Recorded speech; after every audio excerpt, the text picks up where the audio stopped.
इसरो नया खुल गया है गाइस। ये देखो मोदी जी के एक साइंटिस्ट ने ये देखो ये गाड़ दिया झंडा नए चांद पर, और एक नई चांद की खोज की है मोदी जी ने, और ये है मोदी जी का इसरो और इसके साइंटिस्ट है ये भाई साहब, और इन्होंने गाड़ दिया है नया चंदा पे झंडा। और 5 minutes later. चलो गाइस, ये हुआ मजाक, किससे छोड़ के दूसरी बात जरूर करते हैं कि आखिर में चल क्या रहा है। Meanwhile, हमने रोड बनाने में स्पेस टेक्नोलॉजी का उपयोग किया है, ड्रोन का उपयोग किया है। 2000 years later.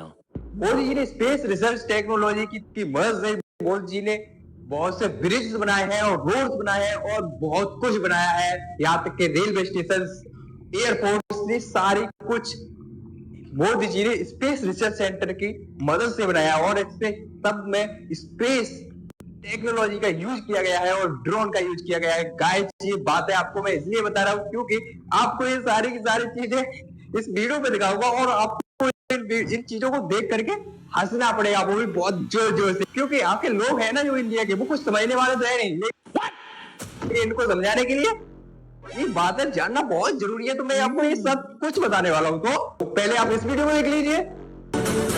अटल सेतु विकसित भारत की तस्वीर है, विकसित भारत कैसा होने वाला है उसकी एक झलक है। आज जो कोई अटल सेतु को देख रहा है वो गौरव से भर उठता है। इसमें जितनी वायर लगी है उससे पूरी पृथ्वी के 2 चक्कर लग सकते हैं। Let's see the another video. अब इसको देखिए, मैं इसकी गारंटी नहीं दे सकता। जय हो मोदी जी। मोदी की गारंटी, इसकी गारंटी मैं नहीं दे सकता। मोदी की गारंटी, इसकी गारंटी मैं नहीं दे सकता। मोदी की गारंटी। इसकी गारंटी मैं नहीं दे सकता। अब इसको देखिए, ये है अयोध्या का रेलवे स्टेशन जिसकी दीवार गई काम से।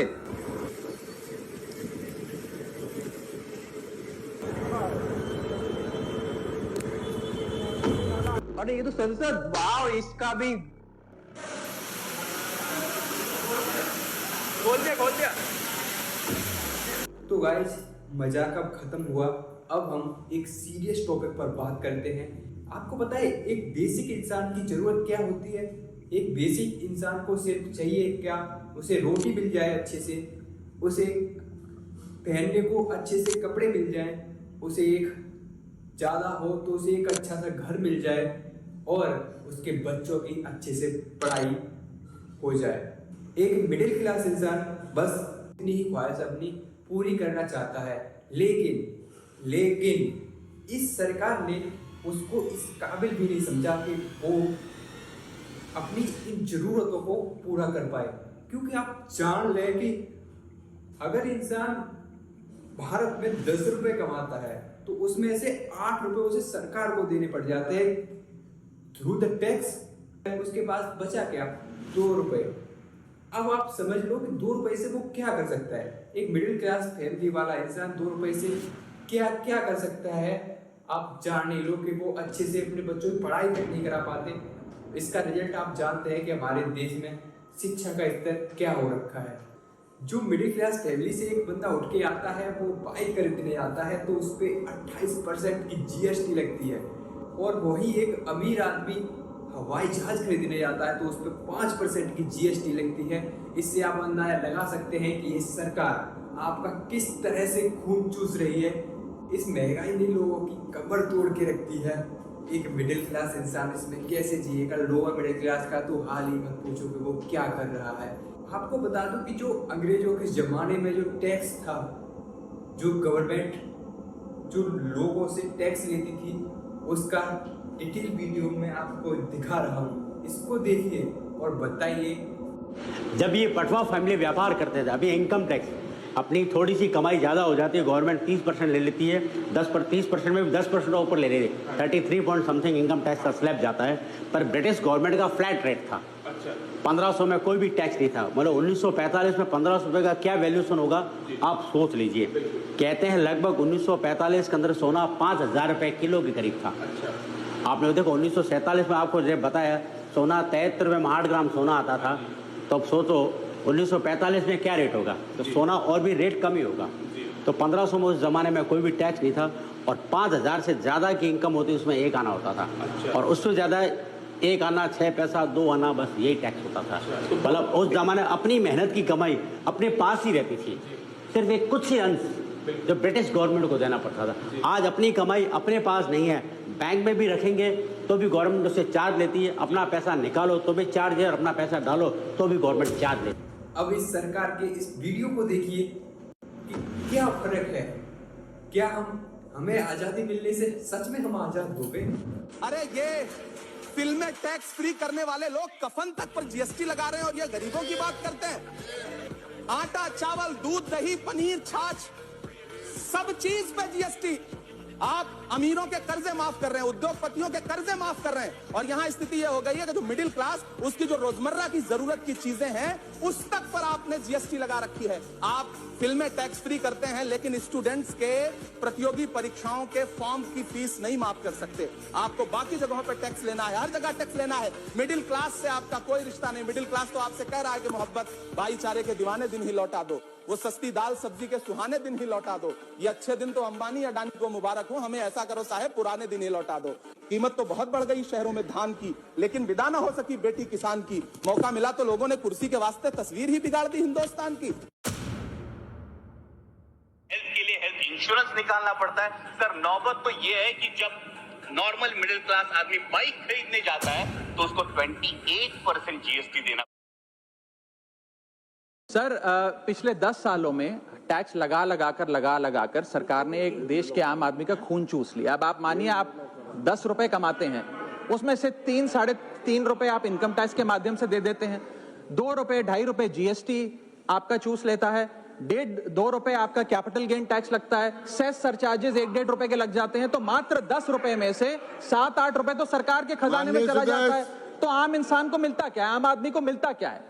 और सरकार जो हमसे इतना टैक्स लेती है उसके बदले में सरकार हमें देती क्या है? कौन सी ऐसी अंतर्राष्ट्रीय सेवाएं, world class health care, education, transport सुविधाएं सरकार बदले में देशवासियों को देती है? मैं ये भी पूछना चाहता हूं। इसीलिए आज मुझे ये कहने में बिल्कुल भी गुरेज नहीं है that sir we in India today pay taxes like England to get services like Somalia. Sir जब ये सरकार आई थी तो इसने आज बहुत वादे किए थे, उसमें से एक बहुत महत्वपूर्ण था कि हम चुन करके आएंगे तो 100 दिन में महंगाई कम करेंगे। कहा था ना डीजल का क्या हुआ, पेट्रोल का क्या हुआ? हम पेट्रोल और डीजल के दाम घटा देंगे, लेकिन अब आप देख सकते हैं कि इन्होंने कितने दाम घटाए हैं पेट्रोल और डीजल के।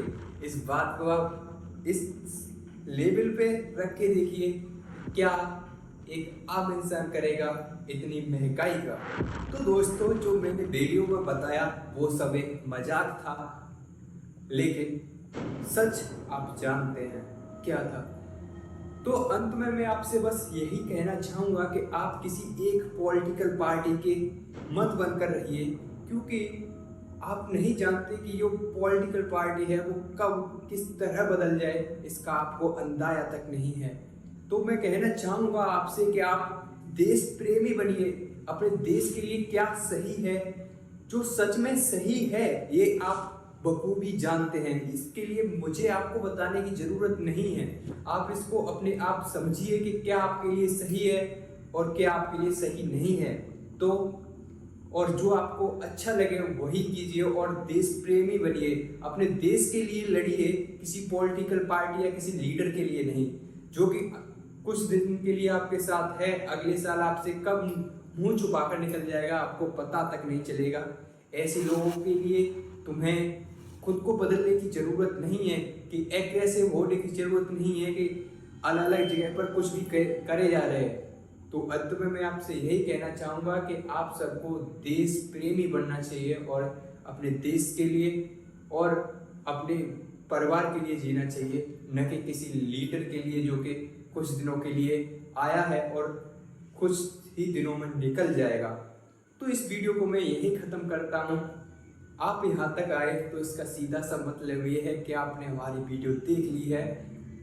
तो थैंक यू सो मच कि आपने हमारी वीडियो देखी, और मैंने कुछ और वीडियोज बनाए हैं, आप उनको इस वीडियो पर देख करके जो क्लिक करके आप देख सकते हैं, मैंने इमरजेंसी पर एक बहुत अच्छी वीडियो बनाई है और आप इसको भी देख सकते हैं। तो धन्यवाद आपका। जय भोले की।